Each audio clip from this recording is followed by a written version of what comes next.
အားလုံးပဲမင်္ဂလာပါကျွန်တော်နာမည်ဇော်ရန်ဖြစ်ပါတယ်ကျွန်တော်ဒီနေ့ကျွန်တော်ရဲ့ vlog video လေးမှာကျွန်တော်ဒီနေ့မှအသစ်ဆက်ပူပူနွေးနွေးဝယ်လာတဲ့ laptop တစ်လုံးကို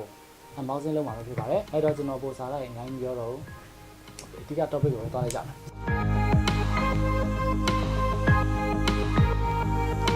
ကျွန်တော် unboxing လုပ်ပေးမယ်ကွန်ပျူတာလေးlaptop ကွန်ပျူတာလေးကတော့ Acer brand ရဲ့ Nitro 5 series laptop လေးပဲဖြစ်ပါတယ်ဒီ Acer ရဲ့ Nitro 5မှာဆိုလို့ရှိရင်မူလပါတဲ့ feature တွေကိုကျွန်တော်တချို့ဟာတိတ်မကြိုက်ဘူးအဲ့တော့ကျွန်တော် site မှာတပါတယ်ဝယ်တဲ့ site မှာပဲတခါလေအပြောင်းလဲလေးလုပ်လိုက်တယ်အဲ့တော့ဒါ unboxing ဆိုတာဒါ first time တော့မဟုတ်ပါဘူးဒါ second time ဖြစ်သွားပြီပေါ့နော် okay အားလုံးလည်းတူတူကြည့်လိုက်ကြအောင်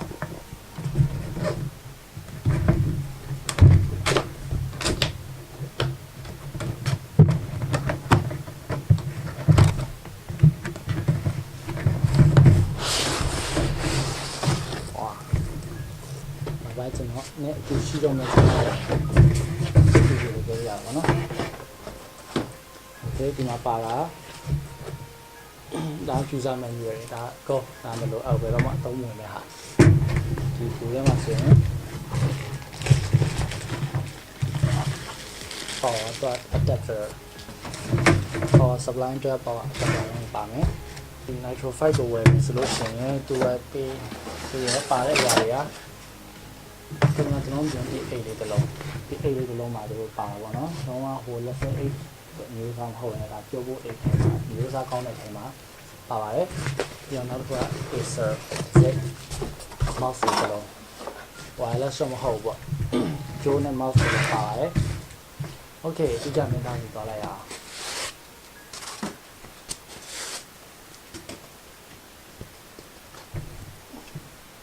Okay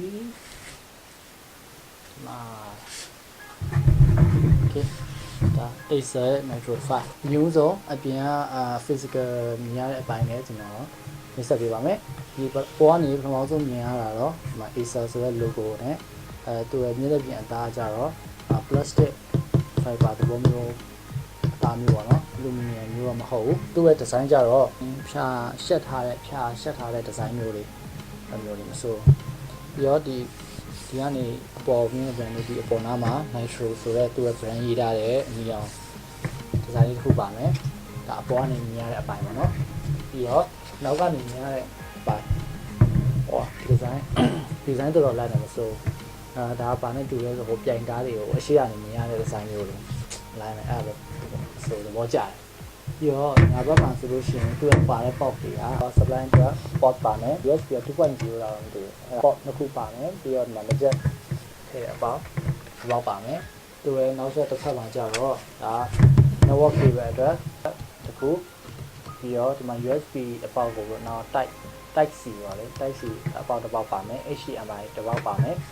ပြီးတော့ဒီ USB 2.0 အပေါက်တစ်ပေါက်ပါမယ်ပြီးတော့နောက်တစ်ခုကကြတော့ micro SD အပေါက်တစ်ပေါက် micro SD အတွက်အပေါက်တစ်ပေါက်ပါမယ် okay ပြီးတော့အောက်မြင့်နဲ့ပြန်ကြတော့ဒီမျိုး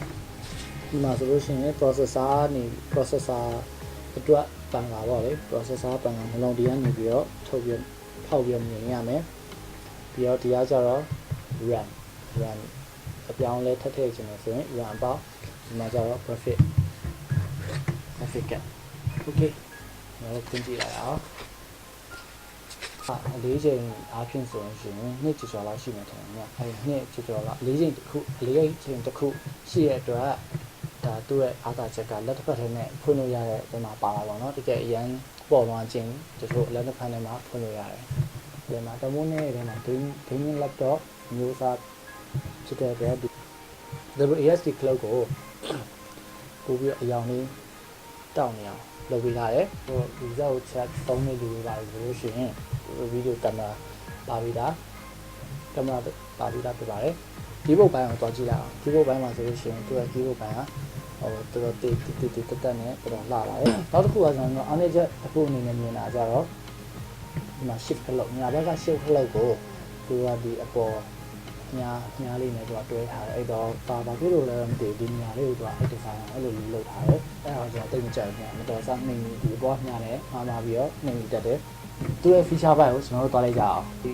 laptop ရဲ့ processor ဆိုလို့ရှိရင် Intel Core i5 8300H model ဖြစ်ပါတယ် generation ပေါ့သူ 8ဆိုတော့ဒါ8 generation ပေါ့ RAM အနေနဲ့အဖြစ်ဆိုရင် 8GB ပဲပါတယ်အဲ့တော့ကျွန်တော်အဲ့ 8GB ကိုမကြိုက်ဘူးအဲ့တော့ site မှာပဲတော့ပါတယ် 8GB နောက်ချောင်းထပ်ဆက်ပြီးပါဆိုပြီးတော့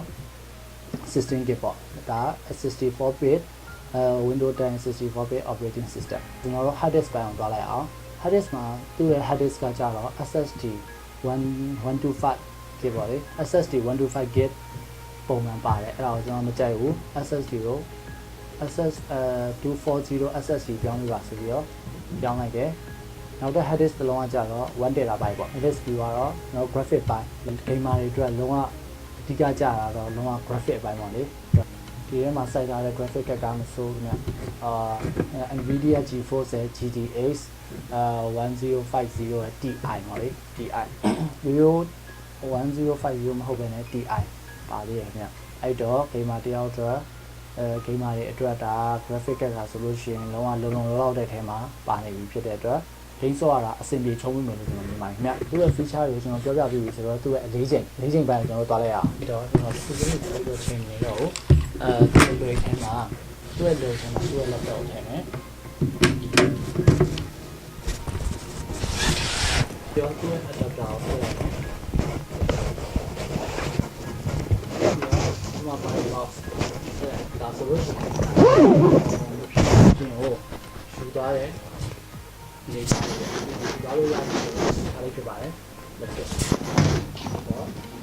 အားလုံးပါအောင်လို့လိုက်အောင်